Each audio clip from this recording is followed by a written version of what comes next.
नाज़रीन, पाकिस्तान और सऊदी अरब के दरमियान ये जो दिफाई मुआहिदा है, ना सिर्फ पाकिस्तान के लिए बल्कि पूरे खित्ते के लिए एक ये बड़ी जियोपॉलिटिकल पेशरफ्त है। इसे दुनिया भर के लिए गेम चेंजर और ख़ास तौर पे इंडिया के लिए एक बड़ा धचका करार दिया जा रहा है। ये मुआहिदा एक ऐसे वक्त में सामने आया है जब मिडल ईस्ट में इजराइल और कतर के दरमियान तनाव बढ़ रहा है। अमेरिका की सिक्योरिटी जमानत होने के बावजूद अरब ममालिक में अदम तहफ़्फ़ुज़ बढ़ता हुआ नजर आ रहा है। कहा जा रहा है कि पाकिस्तान और सऊदी अरब का एक दूसरे के साथ दिफाई मुआहिदा ना सिर्फ खित्ते में ताकत का तवाज़ुन तब्दील कर सकता है बल्कि ये भारत की उस पॉलिसी को भी चैलेंज कर रहा है जिसके ज़रिए वो खलीजी ममालिक के साथ अपने ताल्लुकात को बढ़ाकर पाकिस्तान को तनहा करने की कोशिश में था। ये जानना बड़ा अहम होगा कि इस मुआहिदे में ऐसा क्या है जो इसे माजी के फ़ौजी और सिक्योरिटी ताउन से मुकम्मल तौर पे मुख्तलिफ बनाता है, क्योंकि पाकिस्तान और सऊदीया के दरमियान फ़ौजी तरबियती ताउन और हथियारों की लेन देन का जो सिलसिला है ये दहाइयों से जारी है। तो क्या इस मुआहिदे का सीधा और सादा मतलब ये कह सकते हैं कि अब किसी भी नई जंग में पाकिस्तान और सऊदी अरब एक ही सफ़ में खड़े होंगे? जैसे मुआहिदे में कहा गया कि किसी एक मुल्क के खिलाफ जारहियत दोनों के खिलाफ ही तस्वुर की जाएगी। नए सिक्योरिटी पैकेज या एग्रीमेंट को लेकर ये कह सकते हैं कि ये बहस भी छिड़ चुकी है कि पाकिस्तान एक न्यूक्लियर पावर है, तो क्या वो सऊदी अरब को जौहरी तहफ़्फ़ुज़ की छतरी भी फराहम करेगा ताकि इजराइल या और कोई भी मुल्क सऊदीया पर हमला करने का ना सोच सके? इसमें कोई शक नहीं, इस वक्त अमेरिका के सऊदीया और पाकिस्तान के साथ ताल्लुकात खुशगवार हैं, मगर फिर भी ये सवाल बहुत ही अहम है कि क्या अमेरिका इस मुआहिदे को खुशदिली के साथ कबूल करेगा, क्योंकि आपकी पॉलिसी हमेशा से यही रही कि मशरिक़ वस्ता और जनूबी एशिया में ताकत के तवाज़ुन पर इसका कंट्रोल कायम रहे। तो क्या ये मुआहिदा तल अबीब और नई दिल्ली जैसे के साथ साथ वाशिंगटन के लिए भी एक दर्द सर बन सकता है?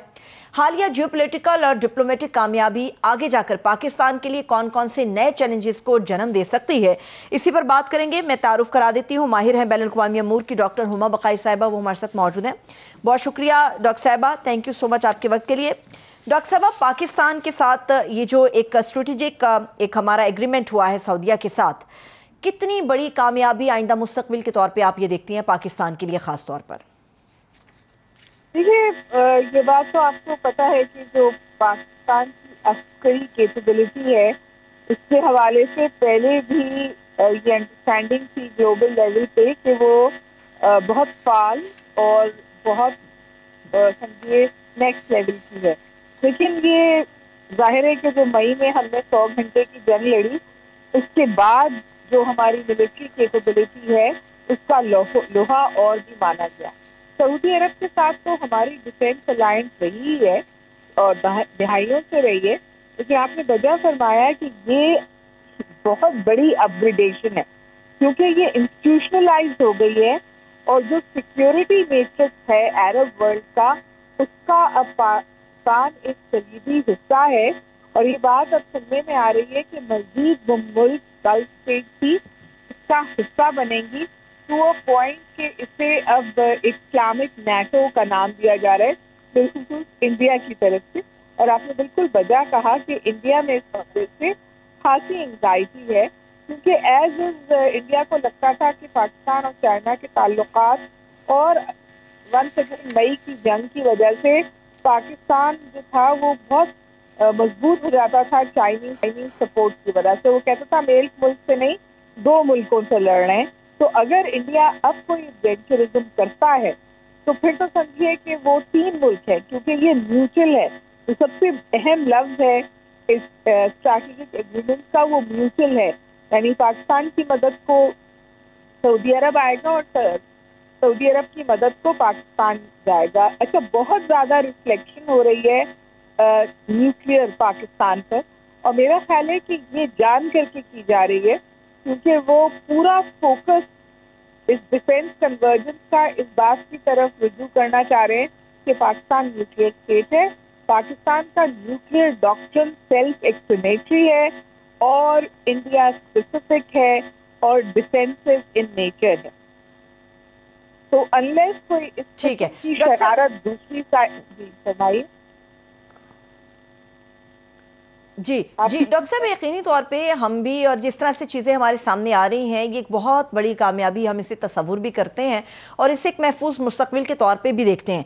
लेकिन एक सवाल भी उठ रहा है کہ جو موجودہ صورتحال ہے، یا میں کہوں کہ ہمارے ڈیفنس منسٹر کی طرف سے جو سٹیٹمنٹ آیا، انہوں نے کہا کہ جی ہمارے پاس جو کچھ ہے، ہماری صلاحیتوں کی ابھی اگر بات کریں تو یہ اس معاہدے کے تحت یہ یقینی طور پہ دستیاب ہوں گی. کیا ہم اسے ایک ایگریمنٹ کے طور پہ دیکھ لیں، یا پھر آپ کی مدبرانہ رائے کے اندر ہم اسے ایک ٹریٹی بھی کہہ سکتے ہیں؟ آپ کی رائے اس پہ کیا ہے؟ میرا خیال ہے کہ یہ پولیٹیکل اسٹیٹمنٹ ہے. لارجلی جو فیکٹ ہوا ہے اس کے جو خد و خال ہیں وہ اپنی جگہ رہیں گے، اور وہ خد و خال یہ ہیں کہ یہ ڈیٹرنس کے لیے ہے. نہ تو پاکستان اسرائیل سے ڈائریکٹ کانفرنٹیشن چاہتا ہے، اور نہ ہی سعودی عرب اسرائیل کے ساتھ ڈائریکٹ کانفرنٹیشن چاہتا ہے. اسرائیل نے جو کچھ کیا دوحہ میں، اور جو وہ نقشے کھول رہا ہے، تو سعودی عرب نے ابھی شروعات کی ہے اس کی، کہ جو اپنا سیکیورٹی کانسٹرکٹ ہے اس کو ڈائیورسفائی کیا ہے، اور صرف امریکہ پر جو ان کی انحصار تھا وہاں انہیں تھوڑا سا سیٹ بیک ملا ہے، لہٰذا وہ اب اس کو ایک سمجھے ایکسپینڈ کرنا چاہ رہے ہیں. اس میں نیوکلیئر ڈائمینشن آتی ہے یا نہیں آتی؟ میرا خیال ہے کہ نہیں آتی. اٹ از لارجلی کنونشنل، کیونکہ مڈل ایسٹرن وارز ابھی تک کنونشنل ویپن سے ہی لڑی گئی ہیں، اور پاکستان اور انڈیا دونوں نیوکلیئر پاورز ہیں. لیکن جو انڈیا کو ہزیمت اٹھانی پڑی ہے وہ اس کے کنونشنل فرنٹ سے، ایئر فرنٹ سے اٹھانی پڑی ہے. میرا خیال ہے کہ ہمیں بائی اسٹریٹجی نیوکلیئر ڈائمینشن کو اس میں نہیں لانا چاہیے. نیوکلیئر وار کی بات کرنا اس کے لیے بہت میچورٹی کی ضرورت ہوتی ہے. یہ کھلواڑ نہیں ہے، اس سے پورے پلانٹ کی ڈسٹرکشن جڑی ہوئی ہے. تو یہ ڈیٹرنس ہے، کنونشنل فرنٹ پر ہے لارجلی، اور سعودی عرب نے اپنی سیکیورٹی امبریلا کو وائڈن کیا ہے. اور بہت اچھی بات ہے کہ پاکستان اس کا حصہ بڑھنا ہے. اس میں بہت چیزیں، اس میں ایکسچینج آف ایکسپرٹیز ہے، ٹریننگ ہے. سعودی عرب کے پاس بہت اچھا آرسنل ہے، ہمارے پرسنل ہیں یا ہماری ایکسپرٹیز ہے جو ٹریننگ یا ڈائریکٹ استعمال ہو سکتی ہے. تو آئی تھنک یہ لٹرلی ویسٹرن پروپیگنڈا ہے، اور یہ انڈین پروپیگنڈا ہے جو وہ پاکستان کے نیوکلیئر اسٹیٹس کو اس سے جوڑ رہے ہیں، تاکہ پاکستان کے نیوکلیئر پروگرام پر سرچ لائٹ آئے اور اننیسیسریلی وہ ہائی لائٹ ہو. ٹھیک ٹھیک ٹھیک. اچھا ڈاکٹر صاحبہ، چونکہ اگر ہم سفارتی لحاظ سے دیکھیں یا ایک انٹرنیشنل کینوس کی میں بات کروں تو بڑی تیزی کے ساتھ چیزیں تبدیل ہو رہی ہیں. ایک طرف پاکستان اور سعودی عرب کے درمیان یہ بہت ہی ایک تاریخی، میں کہوں گی، ایک ایگریمنٹ ہو جانا، پھر اس کے بعد ہمارے سامنے ایک امریکی صدر ڈونلڈ ٹرمپ کی ایک پریس کانفرنس بھی آتی ہے جو انہوں نے حالیہ دنوں میں برطانوی وزیر اعظم کے ساتھ کی ہے. اس میں انہوں نے کہا کہ جی امریکہ جو افغانستان کے اندر بگرام ایئر بیس ہے اس کو واپس لینے کی کوشش کر رہا ہے. امریکہ اور اسرائیل کا بڑا قریبی تعلق ہے، اور پاکستان اور دیگر عرب ممالک کا آپس میں بڑا گہرا اور برادرانہ تعلق ہے.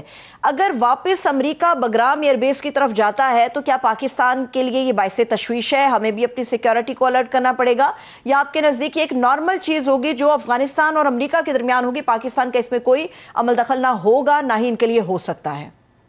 میں آپ سے گزارش کروں، پریزیڈنٹ ٹرمپ نے کہا ہے ہم قبضہ نہیں کر رہے، طالبان کو ہم سے کچھ چاہیے تو ہم ان سے وہ بیس مانگ لیں گے. یہ اسی طرح بہت ساری خواہشات کا اظہار ہے جو ٹرمپ صاحب کرتے رہتے ہیں. انہوں نے کینیڈا کے حوالے سے بھی یہی بات کہی تھی، اب اس کا کوئی ذکر نہیں ہے. لارجلی دیکھیے، افغانستان بہت اسٹریٹجک اسپیس ہے. وہ بیک یارڈ ہے چائنا کا، وہ بیک یارڈ ہے رشیا کا، وہ بیک یارڈ ہے ایران کا، اور آف کورس پاکستان کا بھی.